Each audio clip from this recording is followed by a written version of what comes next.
Right ఇక international updates చూస్తే అంతర్జాతీయ మార్కెట్లో క్రూడ్ ఆయిల్ ధరలు మళ్లీ బగ్గుమంటున్నాయి. అమెరికా ఇరాన్ మధ్య శాంతి చర్చలు విఫలం కావడంతో ఒక్కసారిగా పైకి ఎగబాకాయి.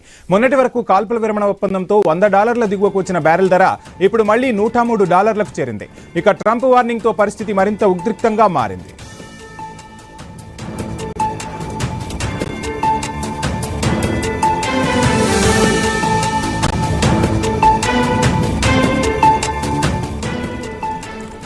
ఇక హార్ముజ్ జలసంధి గుండా ప్రయాణించే నౌకలపై ట్రంప్ కఠిన ఆదేశాలు జారీ చేశారు. ఇరాన్కు అక్రమంగా టోల్ చెల్లించే ఏ నౌకను వదిలిపెట్టే ప్రసక్తే లేదని ఆదేశించారు. దీంతో హైటెన్షన్ వాతావరణం నెలకొంది. దీనికి ప్రతిగా ఇరాన్ సైన్యం ఐఆర్జీసీ కూడా ధీటుగానే స్పందించింది.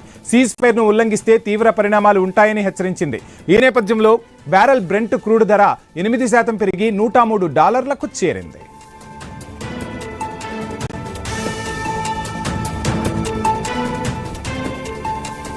ఒకవేళ హార్ముజ్ జలసంధిని పూర్తిగా దిగ్బంధిస్తే అది ప్రపంచ ఆర్థిక వ్యవస్థపై పెను ప్రమాదం చూపుతుందని నిపుణులు ఆందోళన వ్యక్తం చేస్తున్నారు. బ్రెంట్ క్రూడ్ బ్యారెల్ ధర $140–150లకు చేరే అవకాశం ఉందని హెచ్చరిస్తున్నారు. రోజుకు 12 మిలియన్ బ్యారెళ్ల చమురు సరఫరా ప్రమాదంలో పడుతుందని చెబుతున్నారు. ఇది ప్రపంచవ్యాప్తంగా చమురు కొరతకు దారితీస్తోంది.